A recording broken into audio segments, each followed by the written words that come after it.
Hello, welcome back to the Spin Cycle podcast. Yes, this is not Caley's voice. Caley has taken the week off, one of the first weeks of holiday off I think he's taken since I started working with him 2.5 years ago. So definitely overdue. I'm Jonny Long, stepping into the host chair, feeling fairly uncomfortable, but determined to see it through to the bitter end. Today I'm joined by Kit Nicholson. Kit Nicholson, hello, welcome. Hello. Dane Cash, you're also here. Welcome. Thank you, Johnny. Thanks for welcoming me. I feel very welcome. I just think it's more fun than us having to say our names, and it sounds, self-introduction is always a bit more awkward, especially for us Brits. It's already rebelling. One week only. The inmates have the keys. Okay, I'll stop blathering on. Today on the show, we have a couple of news bits to discuss. The safety debate is back, featuring a couple of our favourite characters in the world of cycling. We've got another small update on carbon monoxide and that story developing. We go to Track Corner quickly with Kit Nicholson, which I'm very excited about. And then for the second part of the show, we have a mailbag, which we actually recorded last week when Caley was still around, which makes it a bit more easy for us to deal with today. And that will take us through this Thanksgiving week. Let's get on with the show.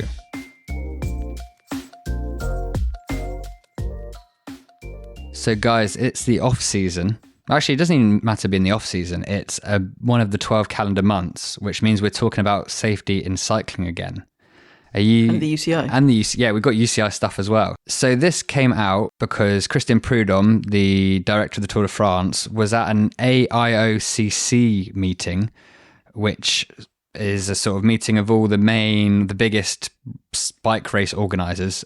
So imagine it's a great do to be at. Prudhomme was quoted as saying, and I'm starting now, I'm not doing an accent, but imagine it's his voice. Beyond the behaviour of athletes and the work of organisers, it is absolutely necessary to reduce speed by appropriate measures. The riders are going too fast. The faster they go, the greater the risk and the more they endanger themselves and others. Which is quite a quote on safety. Rather than talking around the subject, it's kind of putting blame on the riders, which is not usually a popular opinion. And Dane, I'm going to throw to you to give us the response from Jonathan Vaughters, the boss of EF Education Easy Post. Yeah, he wrote on Twitter the following, and I'll do my best American accent here, so just bear with me.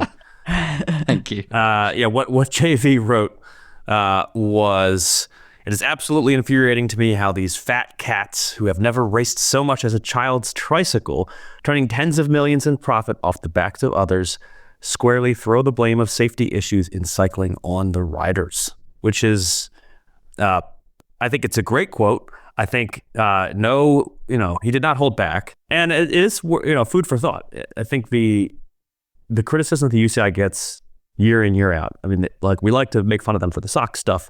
We like to make fun of them for a lot of things. But if there's one thing that they actually kind of exists to do, it's to maintain the standards of safety in the sport. And that's something that they constantly fail to do. So I kind of get where JV's coming from here. I quite enjoyed the use of the term fat cats, because I don't think I've heard that for at least 15 years. Yep. I feel that's quite a dated term. It's a word commonly used if you hear it a lot if you watch a lot of black and white movies from the 40s and 50s. It's that sort of neo-noir or he's bringing it crime thriller, yes, sort of absolutely. The fat cats. He's bringing it back. There was actually a second quote. He followed that up again with, "They are highly competitive people," talking about, this is JV talking about the riders, "they are hardwired to the bone to take life-threatening risks, similar to F1 drivers. And like in F1, the answer is to create a safer environment around them because they will always push the envelope as far as it goes." Which, I don't know, in my mind, does make sense, right? They are the players playing the game. Their job is to win and perform. And also these are often fairly young people who don't, isn't there that part of your brain that doesn't develop until a certain age? Until you're 26 or 27, yeah, something like that. It's hard to ask them to put safety at the top of, at the top of the list. So I don't know, I agree with this. I do think that there is some validity to the point that they're going faster. And I actually don't necessarily think it's all on the riders that they're going faster. I mean, you hear Ronan talk about this quite a bit. It's not just the riders, it's the technology. And so, maybe Prudhomme is not, I don't know. It's hard to say. We could view this as Prudhomme and others trying to legislate technology in the sport. And that's not necessarily them blaming the riders. It's also them potentially doing something good. I don't know how I actually feel about trying to slow the riders down, especially in this instance at the speeds that they are going.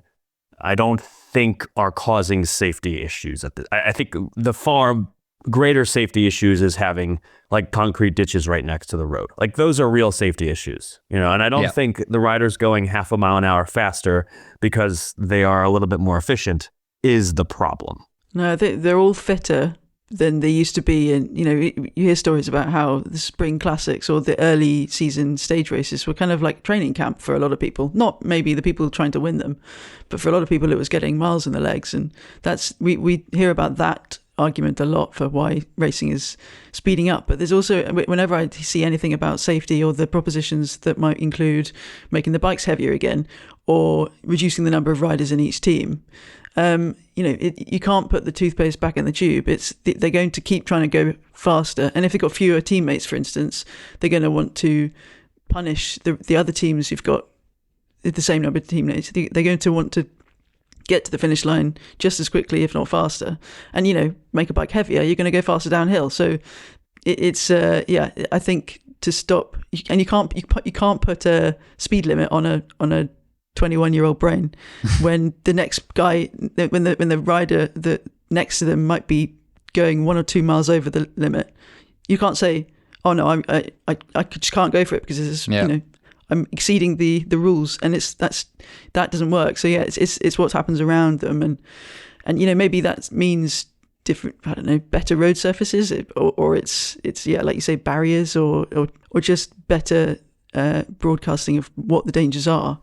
It's I don't know. It's a dilemma that there won't be a satisfactory fix ever, but it's I suppose basically just need to be less throwing of biting words and more action, or more material action that actually seems like more than shouting at the sky. So this time last month, actually, Ronan Mc Laughlin, our colleague, wrote an article titled "Enough is Enough: 4 Fairly Easy Safety Fixes the UCI Should Make Right Now," in which he referenced F1. He's a big F1 fan, and how they have made F1 incredibly, much more safer with the use of the halo that has completely reduced, the severity of crashes, even if crashes still do happen.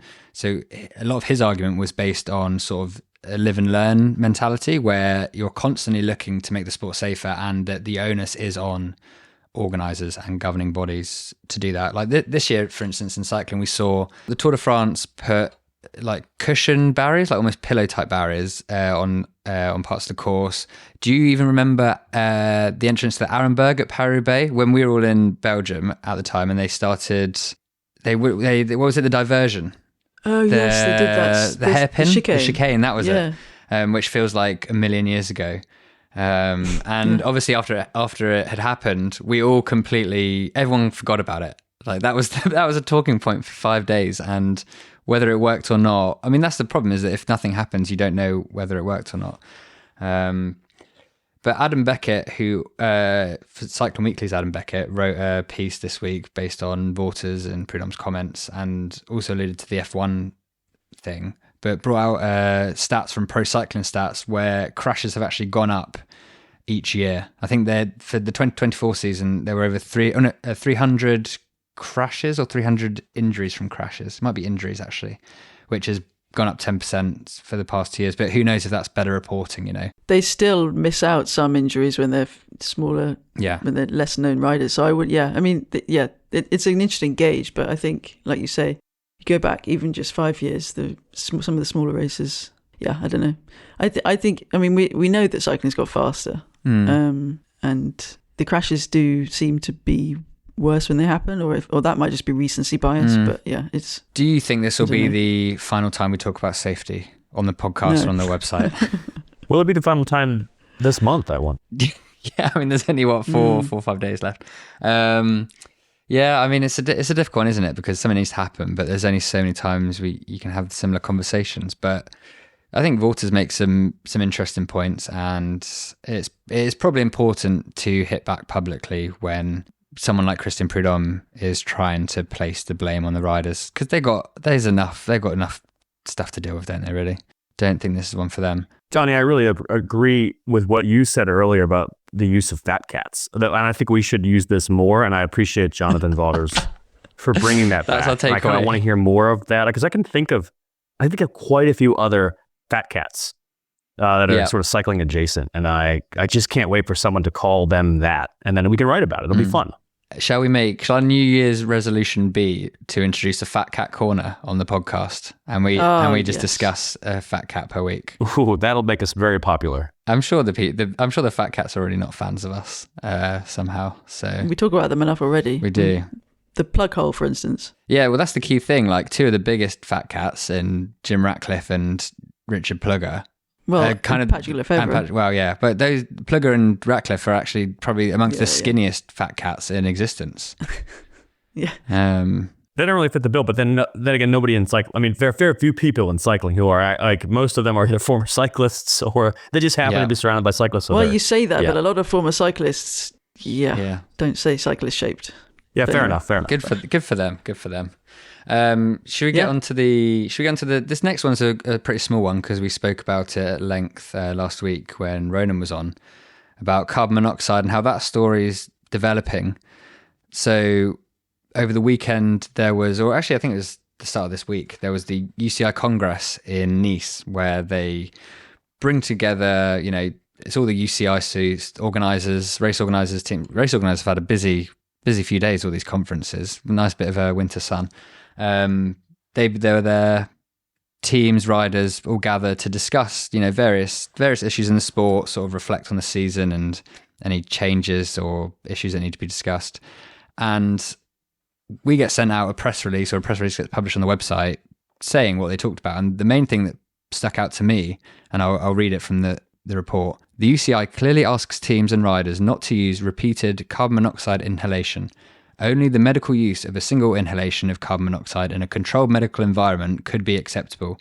The UCI is also officially requesting the World Anti-Doping Agency to take a position on the use of this method by athletes, which is quite fun, and not to sort of pat ourselves on the back again. But Ronan's reporting from the summer has, I would suggest, directly led to this being discussed by the people who run our sport, and to take notice that the rebreathing machines are being used and that it's something that should be looked into. I'm not sure how much more there is to say on the issue. It's still the idea of like breaking down to like a single inhalation is fine, and then anything more than that is problematic. But it's like with all these things, right? And it's probably why WADA are finding it hard to take a position. And I don't know if is it a get out of jail free from UCI to be asking WADA to decide before them? I don't know.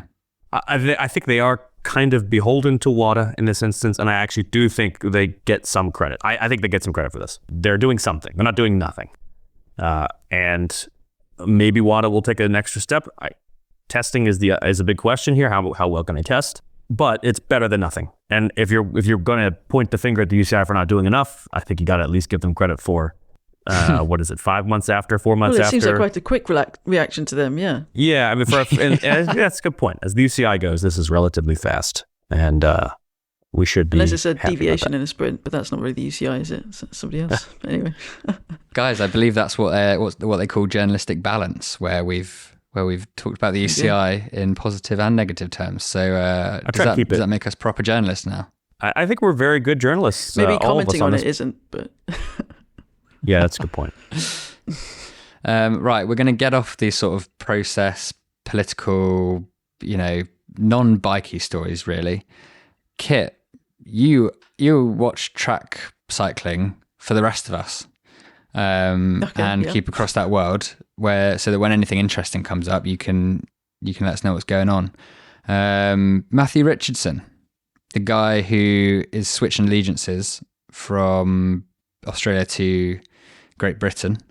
I personally now feel him as a compatriot in my heart and soul. He's here with me. But what's going on with him? I saw a few headlines. I didn't click, but yeah, I like the way that you said track cycling as if you were reading it for the first time. But anyway,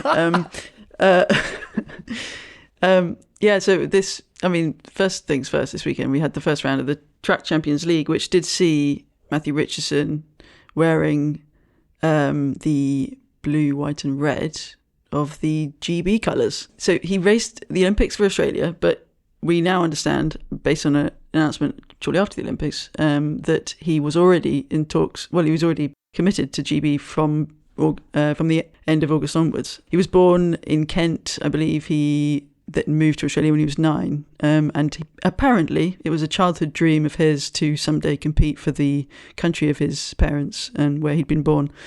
So he moved over to the UK directly after the Olympics, bringing, I believe, some of his kit from Oz Cycling, which is where we get into the slight controversy that has also been in the headlines the past few days, which is that there's maybe a little bit of, Australian cycling are smarting a little bit at the loss of this very, very good rider who helped them get a lot of medals on the track in the summer.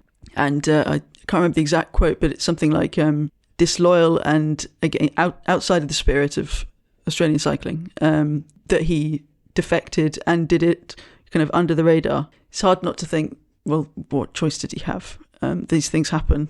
But yeah, so this most recent news is that Aussie Cycling are still unhappy.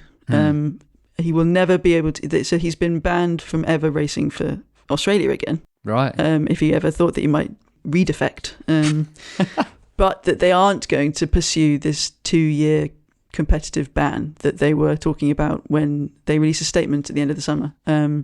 He can't race for GB, so under, I think it's UCI rules, he can't race for GB at the next continental or world championships. So he missed the worlds earlier this autumn, and he won't race the Europeans in the spring. And he can't technically race for GB in World Cups or Nations Cups either. But at the TCL this weekend, he was able to race because at this event, each rider races for personal sponsors. Oh. And just to end on a positive note maybe for the Brits listening, he absolutely rinsed Harry Levreeson, which he hasn't done in a long time. He has been the guy to get closest.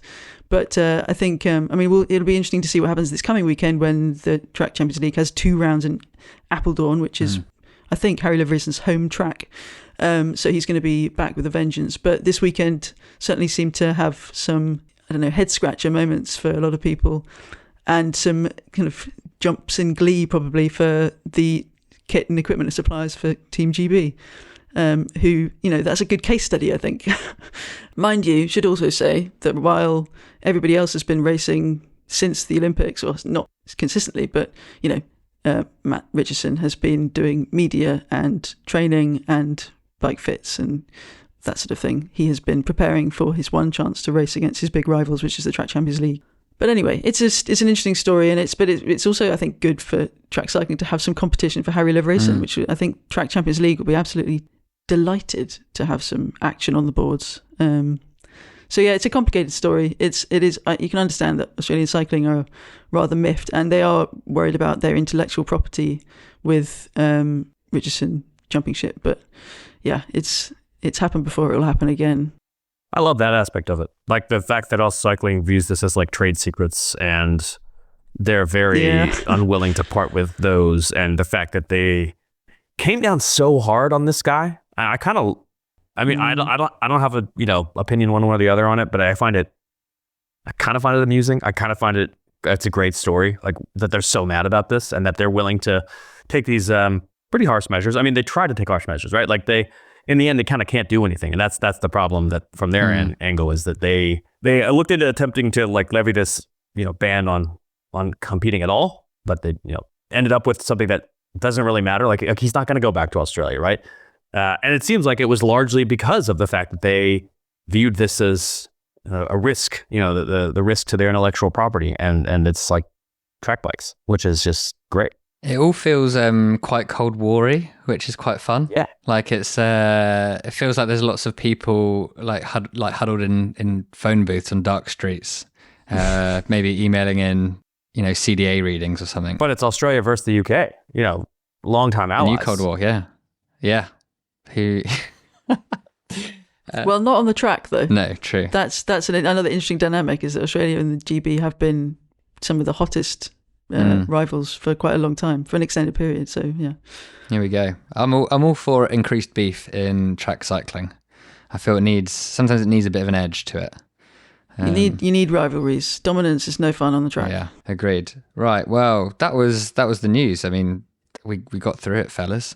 We've done quite a buttoned up sort of telling of what's been big in cycling, which makes it easier for me to now throw to the mailbag that we recorded last week, and I believe only got a sign off from Caley 24 hours ago because he wanted to listen to it back to check if it could actually be put out for public viewing. I haven't listened to it back. I cannot remember anything that anyone said, but I would hedge my bets that it's probably the opposite of what you just listened to. So here we go. Here's the Thanksgiving week mailbag.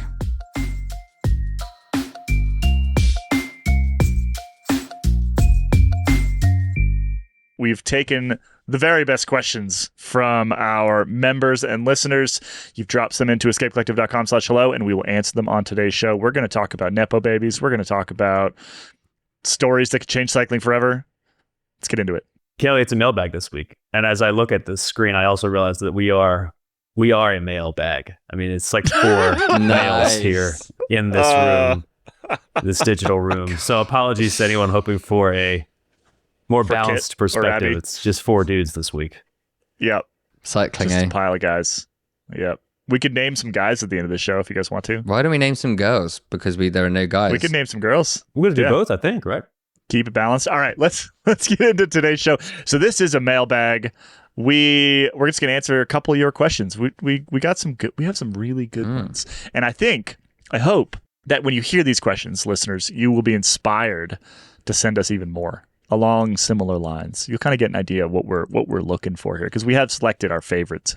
To do so, head to escapecollective.com/hello and click on the little spin cycle thing, and you can record your question right into there. Pops up on a little screen for us, and we can answer it.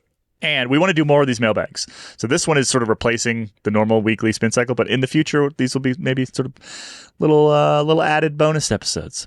Let's get into the first question here. Let's hear from David Savage, who left this note. We've seen a number of different gimmick stages in Grand Tours to try to kind of shake things up. So we've seen extremely short mountain stages, we've seen gravel stages, cobble stages, all intended to just kind of throw some different flavor into the course of the race. I'm wondering if you could all propose some new, not before tried, or at least not before tried in a long time, gimmick stage in a Grand Tour next year. What would you like to see? So, for example, I think it could be really cool to have a self-supported stage where riders have to carry their own spares and nutrition at the stage. Things like that. Be interested to hear what your thoughts are. All right, gentlemen. Gimmick Grand Tour stages. The dumbest one I've ever seen was the grid start. The grid start was just like, why? Like literally within 200 meters, it was just a normal bike race, and we spent all this time faffing about. And the thing I appreciated about that one was that ASO gave us like 4 or 5 days of copy fodder, right? Like we had lots of stuff to write about in the lead up to it and afterward. Be like, that was dumb, but it was dumb. Let's talk about some good ones. What would we like to see in Grand Tours? I can kick us off here. I have an idea. Yeah, do it. Sort of stolen from the Hammer series. Final day time trial in Paris is a chase time trial. Yeah. Where you're hoping the top 10 is close on GC, and then it's literally the first person across the line in the time trial wins the Tour de France. Yeah. Heck Ooh. yeah. So you start the time trial with the gap that you have over the rider behind you on GC. And so if they pass you, they beat you on GC. Right.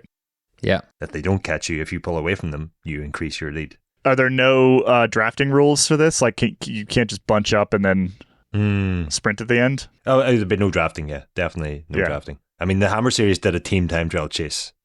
I remember that. That was the best thing about the Hammer series. Like, I mean, obviously they had no health and safety officer there, because the idea of a chase team time trial with teams catching each other and sprinting against each other on time trial bikes in team formation, insane. In a, if I remember correctly, a quite technical course. Like yes. I think it was Teo Gegenhardt was part of that, and I remember him saying something afterward about like it was the most terrifying moment of his professional cycling career. Or I seem to remember him celebrating quite vigorously about winning or something as well. I think he won it. I think Sky won it.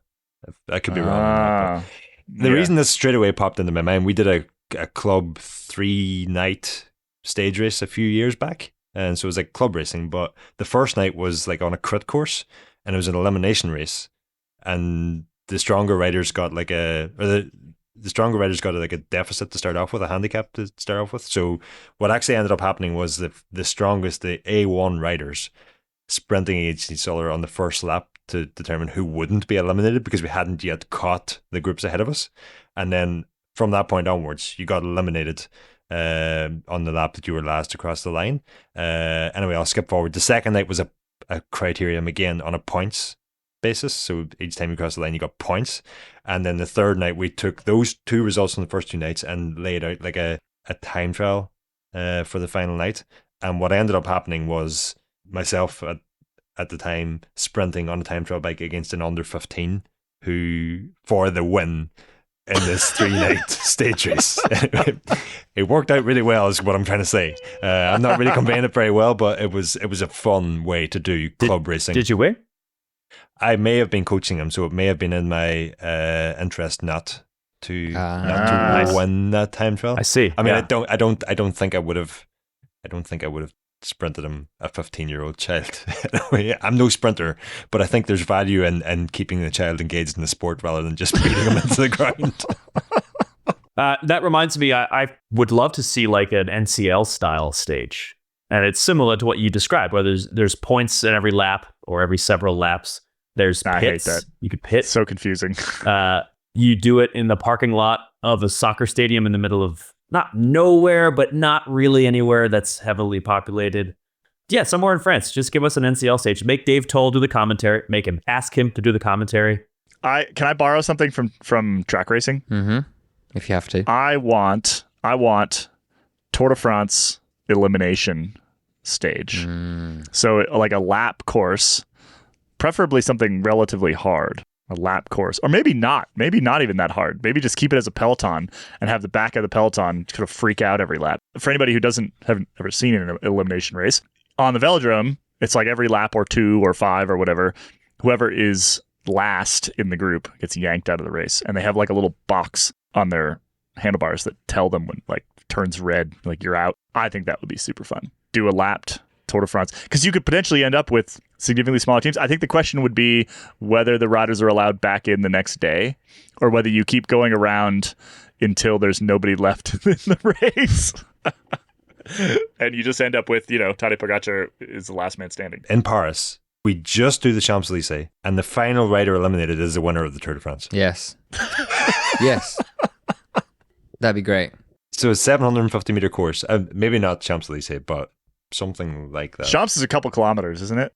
Yeah. I was thinking just up one side and down the other, not the actual full lap they do. Yeah. Don't do the whole lap. My choice would be, David hints at like a self-supported stage in the Grand Tour. I would either replace or just get rid of the Vuelta and make the Transcontinental race the third Grand Tour, and have World Tour teams compete in it to see how it goes. Just have something completely different for the third one.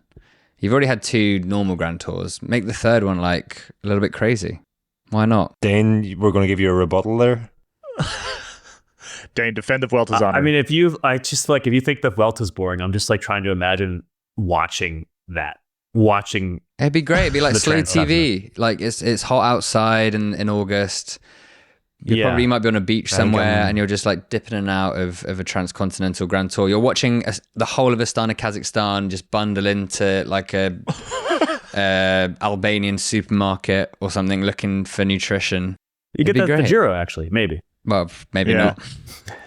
What if we just banned television from the stage and it was told entirely through the eyes of written journalists? Ooh, we got to sit in the car. That. Got to sit in the car, like in between the breakaway and the peloton, and then we also got to just make things up like they used to. That would be great. So you could just add sort of epic angles to what had happened in the bike race. Well, that could be the gimmick stage. It may or may not have actually happened. Yeah. I think that'd be fun. You wouldn't really need to change. I mean, that's also like you could capitalize on that too. Like you could sell tickets. It's not going to be on TV. It's a blackout stage. Blackout stage. Yeah. And the only way you're going to see who wins on the Cold of the Lows is if you're on the Cold of the Lows. Or you listen on the radio. Yeah, bring back radio. Bring back radio. Yeah. If I can take a slight liberty with the question, one thing I've always wanted to see was qualifying for cyclocross races. So instead of lining up based on your... So it's not Grand Tour like the question is requested, but rather than lining up in your like overall series position, you need to do a qualifying lap on the course. I have been part of a cross race in the US here that did that. So you did like a flying lap and you got a time, and that was your starting position, which I thought was way better because I never did whole cross series. So like I would always just start way at the back because I had no points. And like this way I would, I wasn't that good at cross. So I wasn't like on the front row or anything, but at least I wasn't last. I think it was way better. I think it's way, way better. And honestly, it would be more sort of like equitable way to do it because I know a lot of American cross races have run into this where if you don't do like the early season World Cups, for example, then you don't have any points and you start way at the back. And then by the time you even cross the start line, T-Bone Nice is halfway around the lap already, right? So you say that, Caley, but when I did a season of cross, I enjoyed it. I loved it when I was starting at the back and racing. It's true. But when I got to like front row starts and I wasn't good enough to follow the leaders, but I was good enough to stay ahead of the riders behind me, and it just turned into an off-road 1 hour time trial. Yeah. It was no fun at all. I thought you'd like that. I thought you'd love that. No, it was no fun at all. And that's kind of where you would end up if you had to qualify. So I'm just thinking this through now. Maybe like you would just end up in the spot where you should be. Unless you pulled out like a cracker lap or a terrible lap, you would be where you should be, and then there would be like less racing. Well, I was going to say you could add DRS onto one Grand Tour stage. You're going to have to explain that for people who don't watch Formula One. Butter makes car go faster for little bit on a Formula One car. Would that be like an e-bike situation? Like you got a booster button or something? For one Grand Tour stage, motors are legal. You know how in Mario Kart, the further back you are, the faster the better power up you get, yeah. Yeah, so not only the better power, but you actually just your little car goes faster the further back you are. Oh yeah. Ah. And so I think if we did that, where everybody had a little e-bike motor, and the further behind you were, the more power it would give you. A catch-up mechanism. That would be fun. Yeah. Like NBA Jam. Anybody ever play NBA Jam when they were kids? Because that like the further back you were, further behind you were, the more 3-pointers you would nail. So like if you're down by 10, you just shoot threes all day and they're going to go in. It was ridiculous, but it's also fun. I think what Johnny's looking for is a DIS, a drag induction system. So if you're leading the Tour de France, you're given 32-spoke shallow profile rims rather than the latest aero wheels. So rather than helping you go faster, it makes it harder for you to go faster.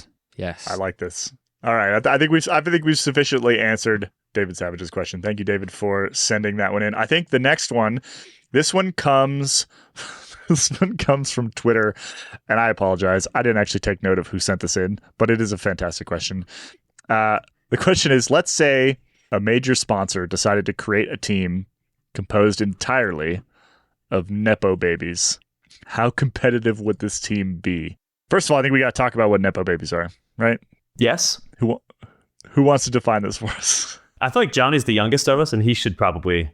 Nepo babies. Basically, it's the time-worn tradition of people getting jobs because of who their parents are. For instance, I have benefited from this from when I worked for ITV Cycling on their Tour de France coverage. They did not pick me out based on my innate ability to go and get everyone's lunches. It's because were you good at it though? Was that a skill? I was great at getting the lunches and making sure the food that needed to be hottest when you eat it, I got last. Like the routes I drew were great. The thing I wasn't great at was getting the correct change back. So I wasn't skimming off the top. Definitely wasn't doing that. Yeah. Honestly, wasn't doing that. Sure.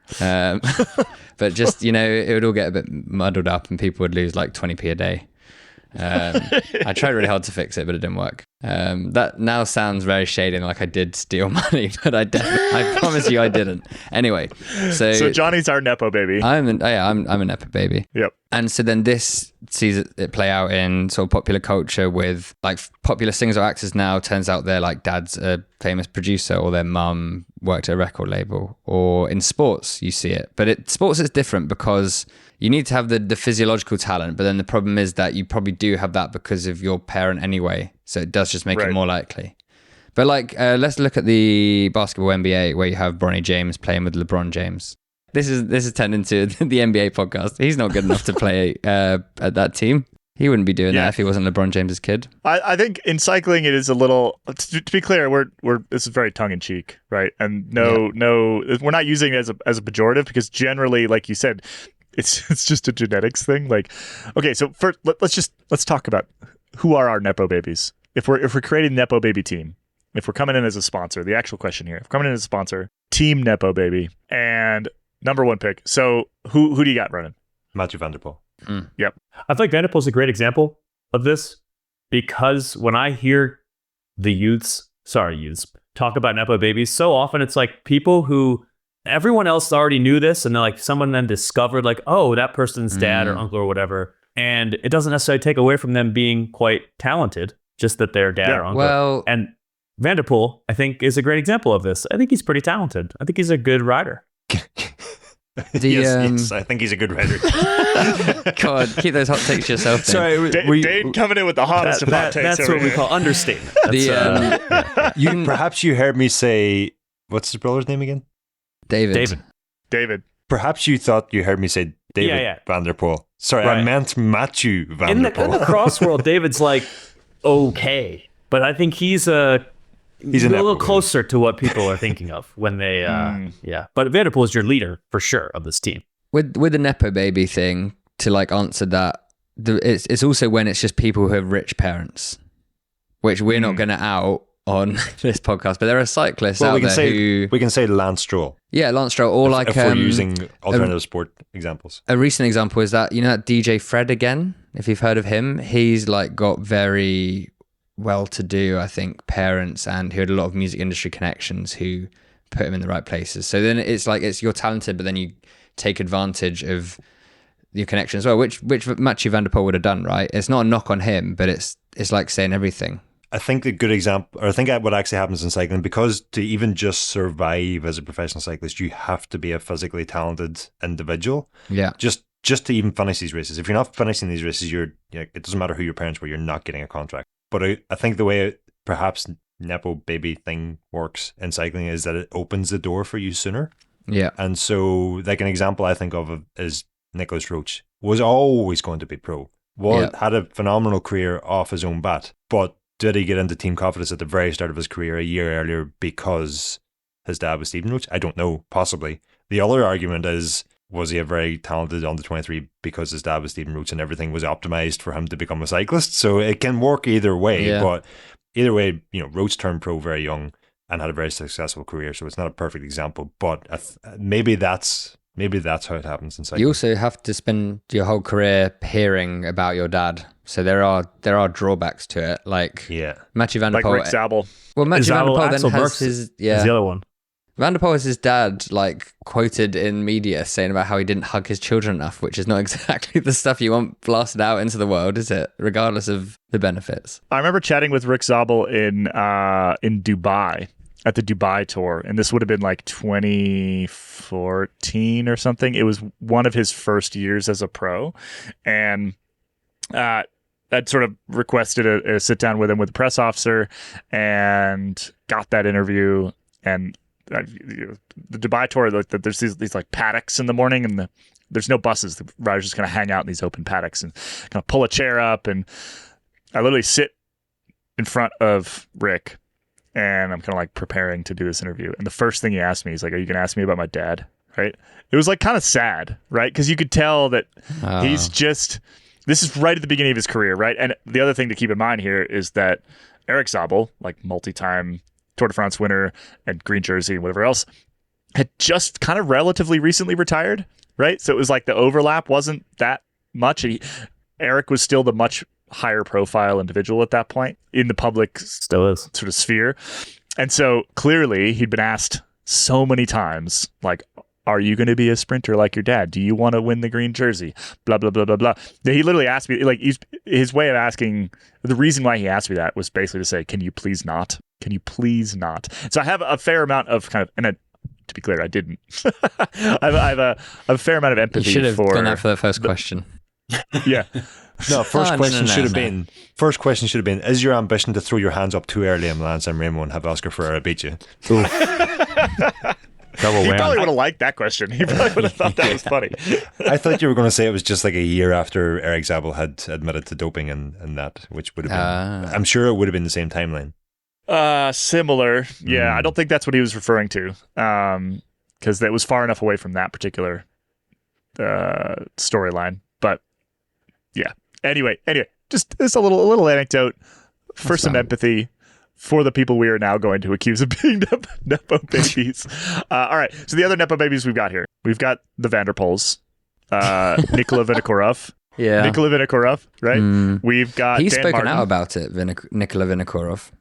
Yeah? He's like, I think he said something like, oh, you know, my dad's none of the reason that I'm at Astana. Yeah, So because like- no one wants to be known for that, which is why we're not using this necessarily as a pejorative. It's just We kind just of a point- funny yeah. mental But this exercise. is true of all Nepo babies. Like, Sean Yeah. Astin's a Nepo baby, but he's the best goddamn best friend of a protagonist that ever lived, right? So, what are you talking about? Samwise What are you Gamgee. talking about? Samwise Gamgee's adoptive father and mother were both very famous actors.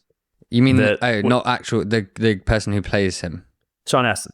Yeah, that's Okay. what I said was Sean Astin, who... I was trying to remember the familial drama yeah, of Lord of the Rudy. Rings. He's in Rudy as well. He's in Goonies. Okay. You completely lost all of us, Dane.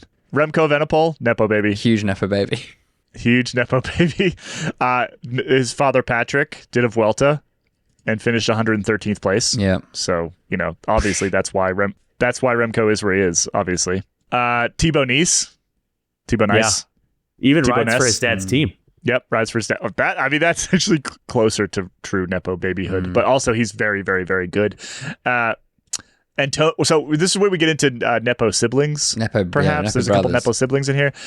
We've got Antonio Nibali, who sort of followed Vincenzo around at various teams for much of his career, and Uri Sagan, who's a lovely human being, I should say, Yeah. but also kind of got pulled around behind his brother for I think much that's of his the career. best career to have, to be honest, as a professional cyclist, because you're just like, well, as long as my brother's pretty good, I've got a spot on Yeah. the team, and do you know what? This year I'm not really feeling it. Next year, man, that'll be better.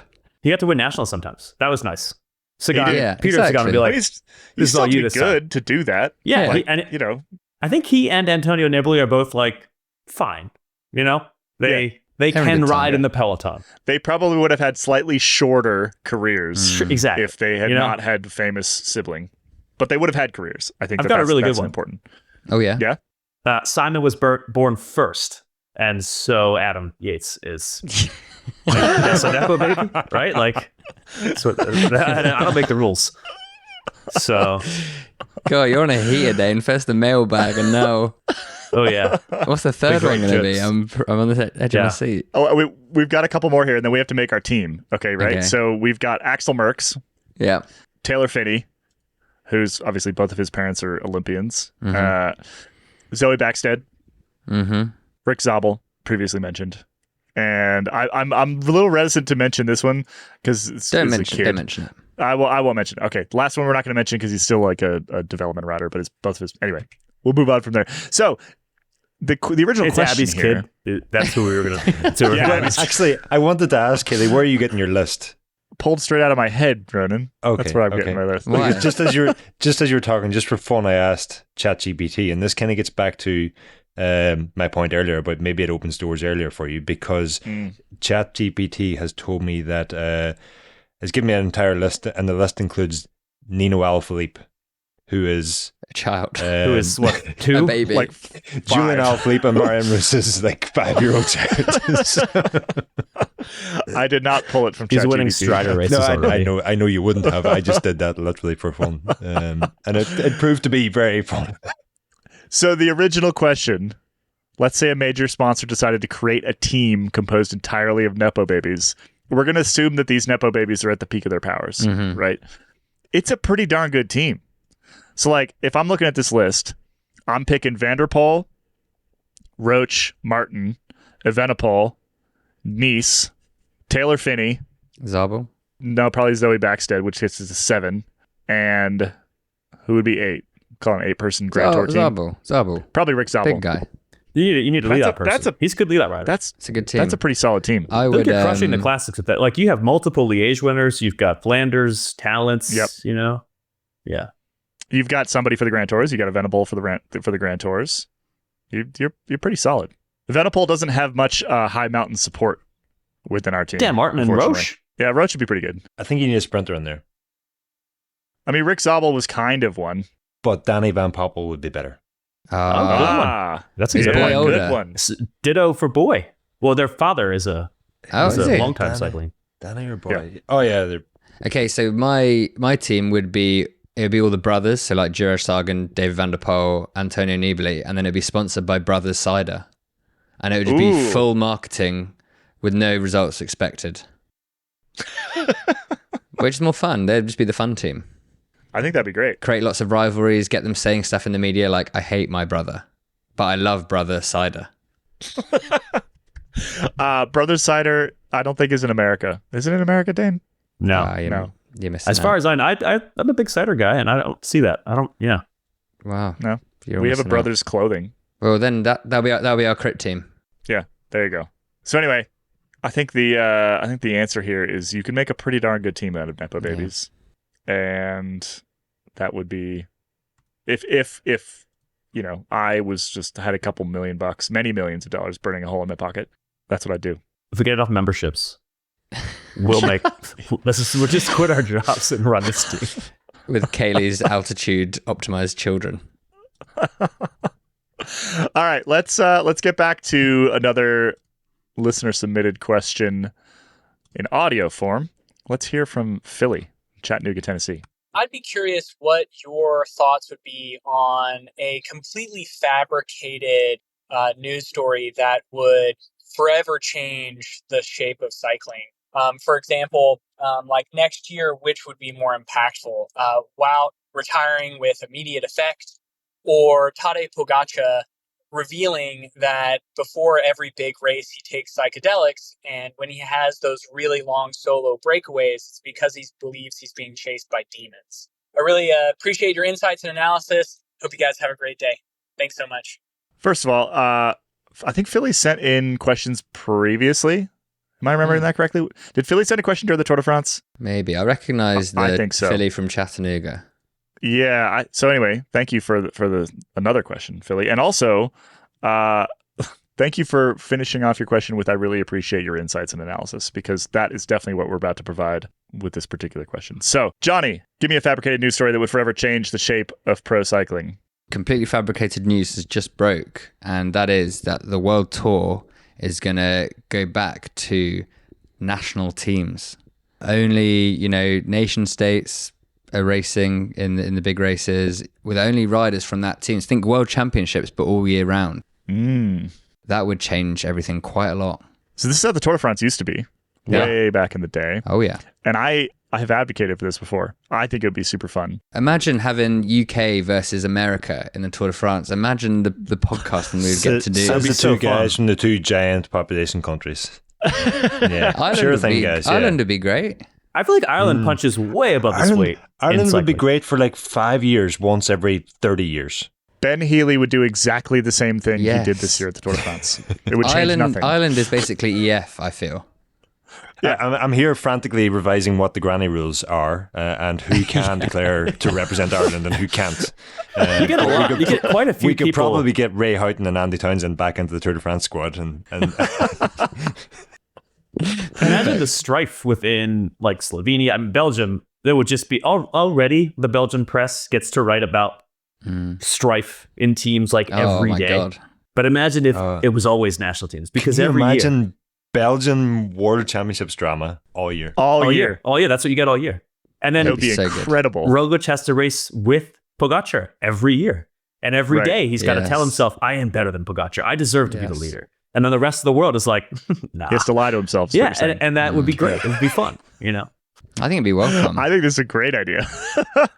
We should do this as an article. We should do this as an article. Yeah. There we go. Should absolutely. Yeah. Imagine the patriotism. That's oh God! Imagine people would actually like wear jerseys, probably. Yeah. Like the merch would be off the chain. Stars and stripes. I'd wear an Ireland jersey before I'd wear a. You've actually worn one, yeah. You've worn one. Yeah. No, but I mean, as a I know you fan, mean generally. Yeah, that's actually, true. I've worn an Ineos jersey as well. But, yeah. What would be the most dysfunctional team? It would be Belgium, wouldn't it? Belgium. Yeah. Italy, maybe somehow. Italy doesn't have anybody good anymore, though. Italy would have been the most dysfunctional team and was the most dysfunctional. Italy was the Belgium of like 2005. For about 15 years, when they had Bettini, when they had that like all Cipollini, Bettini, all that whole sort of contingent, it was chaos. We've already seen that the Dutch Italian women are camp. pretty dysfunctional in the last year or so. They would never win another race. I mean, they win a lot, but they're also, Yeah. That'd be fun. I mean, it's not quite Tadej Pogacar on psychedelics before every race. I think SD Works would still be the most dysfunctional, even if it wasn't nation teams. Yeah. That's fun. I have another one. Oh, yeah? Carbon fiber is now banned. Oh, heck yeah. I'm all for it. This is the second one I really like. You may use, according to the new UCI rules, you may use aluminium, steel, or paper mache. Nice. They would all use paper mache. Like 80% of the bikes would just collapse, but the 20% would be so light that they'd think it was worth it. Everybody be trying to hire Rob English to come build them steel time trial bikes. Yeah. I mean, I was saying that, and part of me was thinking, should I go with like a sustainability route here? But that's beyond the scope of this discussion. Yep. So what about we're just going to say carbon is banned. What about taking that one step further and doing sort of Japanese keirin rules where everyone has to use the same material? I think it'd be awesome.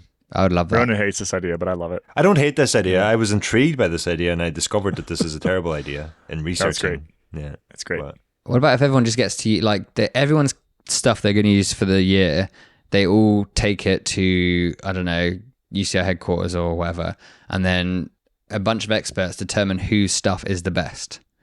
And then everyone gets to use that stuff for the whole year. But then you can still use the branding and stuff, but then just like the unspoken thing is everyone's on this bike wearing this helmet. Great question. Thank you, Philly. We appreciate that one. I think national teams and I think no carbon fiber would both be extremely fun. We got one more to get through today from Richard. This is on Discord, on the members only Escape Collective Discord, which is a lively place to be. So Richard asks, how many World Tour teams have no major sponsors who would be considered ethically questionable? Oh, God. Even some of the teams we think are good are funded by gambling profits, FTJ, Lotto, Jumbo, or mining, Green Edge, or money lending, Cofidis. There are definitely some shades of gray here that are much darker than others, but you'd be hard pressed to find a team whose sponsor are whiter than white. So, this is okay. It's kind of a heavy one. Without delving into the actual background of any of these companies, but if we're talking about gambling and the other sectors mentioned there, I think Albus and DeConinck are two companies. One's a shampoo and one's a window company. Yeah, I thought that one too. One cleans your hair and one, if it's clean, you can see through it. It's two pretty clean things. Oh, God. Wow. EF Education Easy Post. So Education one is like shipping.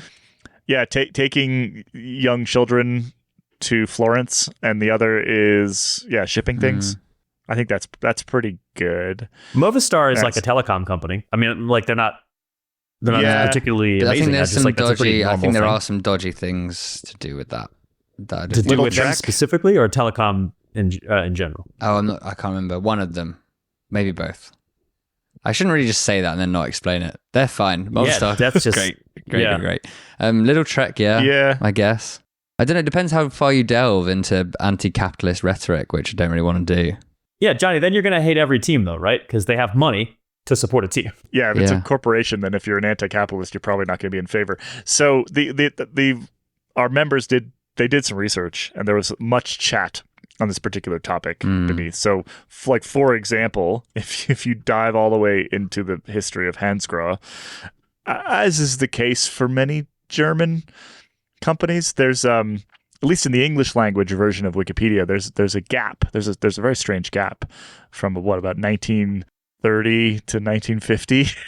It's sort of like it's a bit of a just not much talked about in that kind of zone area. Turns out that they were making detonators and something else, right? Yeah, I mean, the quick Google says that the Hans Grohe, who's the founder of the Hans Grohe company, was forced to produce military supplies and detonators, despite his opposition to Nazism and desire to sell peaceful items such as shower heads and extractor fans and whatever. So yeah, that's a tricky one. Yeah. Yeah, if you dig deep enough, you can find a lot of things like that, right? Is there dirt on like Decathlon? They seem pretty, they're just selling sports supplies, right? I think if you run a small, independent, local sports equipment company, you probably in France, you probably hate Decathlon. Any company, you're going to have baggage, but there's two teams I can think of that aren't companies, and they don't have any baggage, and that's Bahrain and UAE. So I think are probably okay, right? Squeaky clean. Yeah, definitely. Okay. Just these grand visions for the future. I think Cofidis and maybe Étoile Mondiale, they are financial institutions, but I think a lot of them are like, it's like not commercial banks. They're like sort of part owned by the state / like community bank sort of things. A lot of them, like it's more, it's like pension, credit unions, like pension funds sort of thing.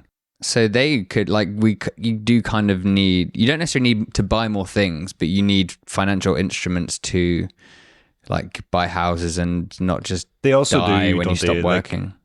Like insurance and stuff, definitely on 82R's part, but also coincidentally, both those sponsors have been around for a heck of a long time. Yeah. I don't know if there's something in that or not, but yeah.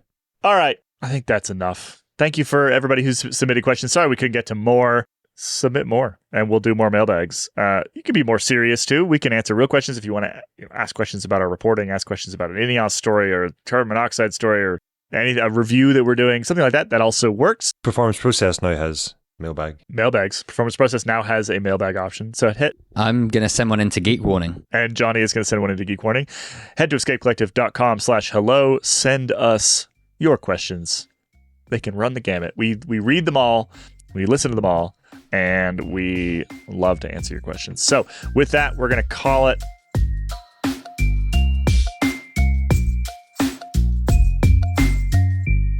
Right, that was the mailbag. If you enjoyed, disliked, well, if you disliked, you'd probably turned off. But whatever that was, it's happened. And now it's back to me, Kit and Dane recording this week. That's all we've got for the regular show, I think. In After Dark today, because it's Thanksgiving, am I overcompensating for the fact that obviously in the UK there's nothing Thanksgiving around, and so I'm assuming that America is all very into Thanksgiving this week, and that's where a lot of our listeners I think are. you're not. I think it's accurate. I think it's a very, very, very popular holiday. Okay, great. Okay, great. So we're going to discuss in After Dark one cycling and one non-cycling thing that we are all thankful for.